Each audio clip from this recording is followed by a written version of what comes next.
Hi hello నమస్తే welcome back to iDream media. ఈరోజు మనతో ఉన్నారు స్టాక్ మార్కెట్ అనలిస్ట్ అయిన సుందర్రామ్ రెడ్డి గారు. ముఖ్యంగా అప్కమింగ్ 10 to 15 ఇయర్స్లో ఎలాంటి ఇండస్ట్రీ ఇండియాలో మిరాకిల్స్ క్రియేట్ చేయబోతుంది అనేది ఈరోజు ఎపిసోడ్లో తెలుసుకుందాం.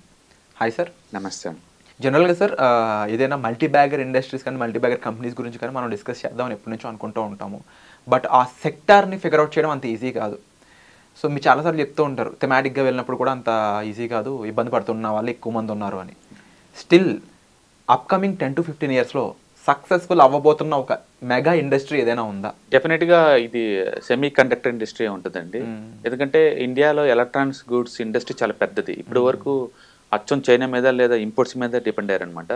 అంటే ఫస్ట్ టైం పెద్ద పెద్ద కార్పొరేటర్లు ఎంటర్ అవుతున్నారండి. ఇప్పుడు 20 years నుంచి సెమీ కండక్టర్ ఇండస్ట్రీ వస్తుంది అంటూనే ఉన్నారు, కానీ ప్రాక్టికల్గా ఒక పెద్దోళ్ళు ఎవరు ఇన్వాల్వ్ అయింది లేదు, అది ఎస్టాబ్లిష్ అయింది లేదనమాట. అంటే ఫ్యాబ్ సిటీ హైదరాబాద్ తెలుసు ఎప్పుడో 20 years బ్యాక్. ఇప్పుడు దాకా కూడా అది వర్కౌట్ అవ్వాలి పెద్దగా ఏమి. బట్ ఇప్పుడు కొత్తగా టాటా ఎలక్ట్రానిక్స్ వాళ్ళు ఎంటర్ అయ్యారు. దగ్గర 75,000 కోట్లు పంప్ చేసి మరి ఎంటర్ అవుతున్నారండి. అండ్ రెండోది ఫ్యాక్స్కాన్ వాళ్ళు వచ్చేసారు ఇండియాలోకి. అండ్ వేదాంత వాళ్ళు ఎంటర్ అయ్యారు ఆ ఏరియాలోకి. అండ్ అదానీ వాళ్ళు ఎంటర్ అవుతున్నారు. అండ్ హెచ్ఎల్ టెక్నాలజీ ఎంటర్ అవుతారు. అమెరికా సంబంధించి one of the leading company micron వాళ్ళు ఇండియాలో ఆల్రెడీ ప్రొడ్యూస్ చేస్తున్నారు. అండ్ అంటే అన్ని పెద్ద పెద్ద కంపెనీస్ అన్నాం. మురగప్ప గ్రూప్ వాళ్ళు ఎంటర్ అయ్యారు, సీజీ పవర్ వాళ్ళు.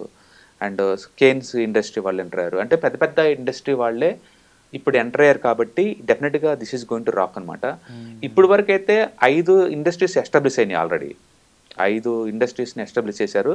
అండ్ విత్ ఇన్ 1 year కల్లా చిప్పులు బయటకు వస్తాయి. ఓకే. అండ్ ఫ్యూచర్లో ఇలాంటివి ఒక 10 to 20 కావాలండి ఇండియా రిక్వైర్మెంట్స్కి అలోన్గా. మళ్ళీ ఎక్స్పోర్ట్ చేయడానికి ఇంకా బోల్డెన్ కావాలి. అంటే నెక్స్ట్ ఒక 10 to 15 years కల్లా ఇండియాలో ఒక 20 సెమీ కండక్టర్ ఇండస్ట్రీస్ ఉంటాయి. దాంట్లో డిఫరెంట్ లెవెల్స్ ఉంటాయండి. Technology wise testing, fabrication, designing చాలా ఉంటాయి అన్నమాట. దాంట్లో మళ్ళీ లేయర్స్ కూడా. బట్ ఈ కంపెనీస్ అన్నీ కూడా వాటిలో ఉంటాయి. ఇప్పుడు వరకు అయితే స్టాక్ మార్కెట్ లిస్ట్ అయిన కంపెనీస్లో అనుకుంటే టాటా ఎలక్ట్రానిక్స్ లిస్ట్ అవ్వలేదండి. అది ప్రైవేట్ కంపెనీ అనమాట. అండ్ వేదాంత వాళ్ళు ప్రైవేట్గానే ఎంటర్ అవుతున్నారు దీంట్లోకి. అందుకని స్ట్రైట్ అవే స్టాక్ మార్కెట్లో ప్రస్తుతానికి లీడ్ అవుతుంది సెన్సిరా ఇంజనీరింగ్ ఒకటి, అండ్ మోసిప్స్ టెక్నాలజీస్ ఒకటి, అండ్ మైండ్ టెక్ ఒకటి, సీజీ పవర్ డైరెక్ట్గా ఇదైతే ఇన్వాల్వ్ అయింది, అండ్ ఏఎస్ఎం టెక్నాలజీస్ ఒకటి, అమీ ఆర్గానిక్స్ ఒకటి, వేదాంత ఒకటి, ఎస్పీఈఎల్ సెమీ కండక్టర్ ఒకటి, అండ్ గుజరాత్ ఫ్లోరోకెమికల్స్ ఒకటి, అండ్ శర్మ ఎస్జిఎస్ టెక్నాలజీ ఒకటి, అండ్ ఆర్ఐఆర్ పవర్ ఎలక్ట్రానిక్స్ ఒకటి, అండ్ లార్సన్ టబ్రో ఒకటి, అండ్ కేన్స్ టెక్నాలజీ ఒకటి. ఇవైతే స్టాక్ మార్కెట్లో లిస్ట్ అయిన కంపెనీస్ అండి. బట్ ఇవి ఎక్కువ శాతం ఇప్పుడు ప్రస్తుతానికైతే ప్రైవేట్ ఇండస్ట్రీ చేతిలోనే ఉంది ఇది. ఒకవేళ పెద్ద ప్లేస్ టాటా ఎలక్ట్రానిక్స్ లాంటి వాళ్ళు కనుక లిస్టింగ్కి వస్తే స్టాక్ మార్కెట్లో డెఫినెట్గా అలాంటి వాటిలో మంచి ఫీచర్స్ ఉంటాయి. ఓకే. ఏదైనా సరే ముందు రోజుల్లో మదర్ బోర్డ్స్ స్టారేస్ అయ్యి, అండ్ బోర్డ్స్ ఇవి, and chip manufacturing, electronics goods వీటన్నిటికి కూడా మంచి ఫీచర్ ఉంటుంది. కాకపోతే ఇది ఏంటంటే క్యాపిటల్ ఇన్సెంటివ్ సెక్టర్ అండి. అంటే పవర్ కన్జంప్షన్ ఎక్కువ, వాటర్ కన్జంప్షన్ ఎక్కువ, అండ్ మార్జిన్స్ తక్కువ ఉంటాయి అన్నమాట బేసికల్గా. Okay. So electronics industry. But సెమీ కండక్టర్స్కి అయితే మార్జిన్స్ కూడా బాగానే ఉంటాయి. ఈ ఇండస్ట్రీలో చైనా దాదాపుగా లాస్ట్ 2 decades అదరగొట్టిందనే విషయం అందరికీ తెలుసు. దాదాపుగా మనకు వచ్చే ప్రతి ఈవెన్ యాపిల్ లాంటి వాటికి కూడా చైనా సెమీ కండక్టర్ వెళ్తాయి అనేది కూడా అందరికీ తెలుసు. రీసెంట్గా అవన్నీ మారుతా వస్తున్నాయి. అందులో ఇండియా అనేది నెక్స్ట్ ఎలాంటి స్టేజ్ని రీప్లేస్ చేయబోతుంది అంటారు? ఒకటే అండి, మేక్ ఇన్ ఇండియా కింద గవర్నమెంట్ వాళ్ళు దాన్ని బాగా ఎంకరేజ్ చేస్తున్నారు. ఫస్ట్ టైం పెద్ద పెద్ద కార్పొరేట్ వాళ్ళు ఇన్వాల్వ్ అయ్యారు. అండ్ కాబట్టి మనం పాజిటివ్ థింగ్స్ ఎక్స్పెక్ట్ చేయొచ్చు.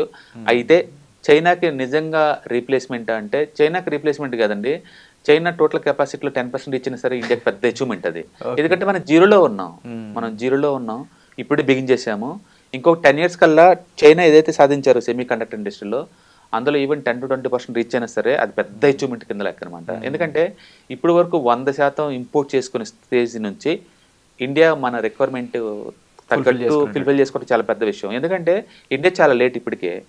చైనా వాళ్ళు ఆల్రెడీ వరల్డ్ హబ్గా తయారయ్యారు. వియత్నాం వాళ్ళు ఆ ఏళ్ళలో బీభత్సంగా ఉన్నారు. తైవాన్ అయితే ఇప్పటికీ world finest quality semi conductor RS industry అంటే తైవాన్ అండి. ఎందుకు చైనా వాళ్ళకి తైవాన్ మీద అంత మోజు అంటే కేవలం ఈ టెక్నాలజీ సొంతం చేసుకున్నారు ఒక రీజన్ తోటి.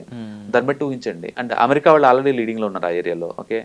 అండ్ కొరియన్స్ వాళ్ళు లీడింగ్లో ఉన్నారు ఆల్రెడీ.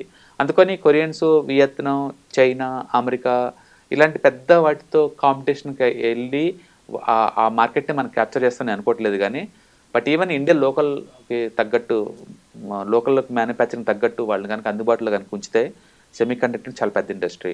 ముందు రోజుల్లో డెఫినెట్గా ఎక్స్పోర్ట్ ఓరియంటెడ్ ఎకానమీకి ఇండియా మారిద్దండి. అందుకని చాలామంది చైనాని దూరంగా పెడుతున్నారు. ఆ కంట్రీస్ అన్ని కూడా ఆ వర్క్ ఆర్డర్స్ ఇండియాకి వచ్చే ఛాన్స్ ఎక్కువ ఉంది. For example 3 years back Apple ఇండియాకి వచ్చిందంటే ఎవరు నమ్మలేదు. వచ్చినా అది కేవలం అసెంబ్లీ చేస్తారు తప్ప స్పేర్ పార్ట్స్లు అన్ని కలిపి మ్యానుఫ్యాక్చరింగ్ అవుతుంది అనలేదు. ఇప్పుడు 2 లక్షల కోట్లు అండి ఎక్స్పోర్ట్స్. ఇక్కడ ఇండియా నుంచి అబ్రాడ్కి మనం యాపిల్ ఫోన్స్ ఎక్స్పోర్ట్స్ 2 లక్షల కోట్లు వచ్చేసింది ఫస్ట్ టైం. అది ఊహించలేం కదా. అండ్ ఒక 5 years బ్యాక్ అయితే లోకల్ మొబైల్ మ్యానుఫ్యాక్చరింగ్ లేదు. ఇవాళ 100% లోకల్ మ్యానుఫ్యాక్చరింగ్ ఉంది. అందుకని ప్రతిదీ చాలా ర్యాపిడ్గాను అన్బిలీవబుల్గా జరుగుతుంది అనమాట. అందుకని సెమీ కండక్టర్ ఇండస్ట్రీలో కూడా మనం వరల్డ్లోనే టాప్ 10 ఇండస్ట్రీగా ఈజీగా ఎదుగుతాం.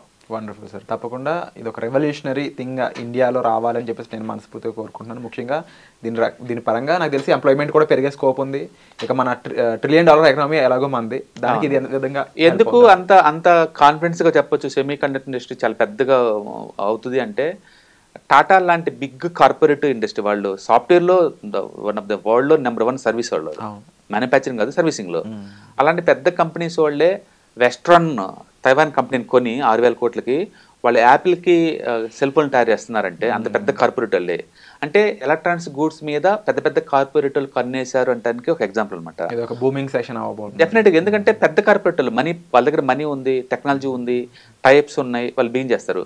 ఫ్యూచర్లో ఈ ఫ్యాక్స్కాన్ వాళ్ళు సక్సెస్ అయిన తర్వాత చాలా పెద్ద ఎత్తున తైవాన్ సంబంధించిన కంపెనీస్ అన్నీ కూడా ఇండియాలో వాళ్ళ షాప్స్ ఎస్టాబ్లిష్మెంట్కి రెడీ అవుతున్నాయండి. కాబట్టి ముందు రోజుల్లో డెఫినెట్గా ఎలక్ట్రానిక్స్ అండ్ సెమీ కండక్టర్ ఇండస్ట్రీకి చాలా పెద్ద గ్రోత్ ఉంటుంది. ఇప్పటి వరకు మనం సాఫ్ట్వేర్లో ఎలా వరల్డ్ వైడ్గా కనుక లీడ్ చేసామో, ఎలక్ట్రానిక్స్లో కూడా స్టెప్స్ ఇప్పుడు బేబీ స్టెప్స్ పడ్డాయి. అంటే ముందు రోజులు డెఫినెట్గా వరల్డ్లో టాప్ 10 అవుతాం. Wonderful sir. తప్పకుండా ఇది ఒక బిగ్గెస్ట్ ఇన్ఫ్లుయెన్స్ అవ్వాలి ఇండియాలో అని చెప్పేసి డెఫినెట్గా. ఇప్పుడు ఎలక్ట్రానిక్స్ ఇప్పుడు ఈవీ వెహికల్స్ మీద ఒక థీమ్ కనుక ఎలా వచ్చిందో, ఒక ఇండెక్స్ ఎలా వచ్చిందో, అండ్ ముందు రోజుల్లో maybe semi conductor and artificial intelligence మీద కూడా ఇండియాలో ఇండెక్స్ రావచ్చండి. వస్తే కనుక ఆ టైంలో తీసుకోవడం బెటర్. బట్ ఇప్పుడైతే వెరీ హ్యాండ్ఫుల్ స్టాక్స్ ఉన్నాయి, అన్ని చిన్న కంపెనీస్ అనమాట. స్మాల్ క్యాప్ లో ఉన్నా కూడా అవి బాగా రైజ్ అయ్యే స్కోప్ కూడా కనిపించవచ్చు. అంటే హైప్ క్రియేషన్ వల్ల చాలా ఎక్స్పెన్సివ్ జోన్ లో ఉన్నాయి ఇవన్నీ కూడా. అంటే సేల్స్ తక్కువ, ప్రాఫిట్స్ తక్కువ, మార్కెట్ క్యాపిటలైజేషన్ ఏమో 1,000 కోట్లలో ఉంది. అందుకని మార్కెట్ కరెక్షన్స్ లో అయితే కనుక మనం తీసుకోవచ్చు. Wonderful sir, thank you so much. Yeah hi. ప్రస్తుతం ఉన్న ప్రపంచంలో ఫైనాన్షియల్ లిటరసీ అనేది ఎంత ఇంపార్టెంటో అందరికీ ఇప్పటికే అర్థమై ఉంటుందండి. సో స్టాక్ మార్కెట్కి వచ్చేసరికల్లా ఇది చాలా అప్ అండ్ డౌన్స్ అవుతూ ఉంటాయి. మార్కెట్ చాలా వాలటిలిటీ ఎక్కువ ఉంటుంది. వేరే అసెట్ క్లాస్తో పోల్చుకుంటే ఇక్కడ టూ మచ్ వాలటిలిటీ ఉంటుంది. సో దీన్ని ఎలా హ్యాండిల్ చేయాలి, and ETFs, index funds, mutual funds ద్వారా ఎలా మనీ మేక్ చేసుకోవచ్చు, ఇది టోటల్ మీకు ప్యాసివ్ ఇన్కమ్ లాగా as well as active income లాగా ఎలా ఉపయోగపడుతుందో ఈ ప్రోగ్రామ్ ద్వారా మీకు నేర్పడుతుంది. కాబట్టి ఇంట్రెస్ట్ ఉన్న పార్టిసిపెంట్స్ ఈ కింద రోల్ అవుతున్న నెంబర్కి పింగ్ చేసుకొని సీట్స్ బుక్ చేసుకోండి. Thank you.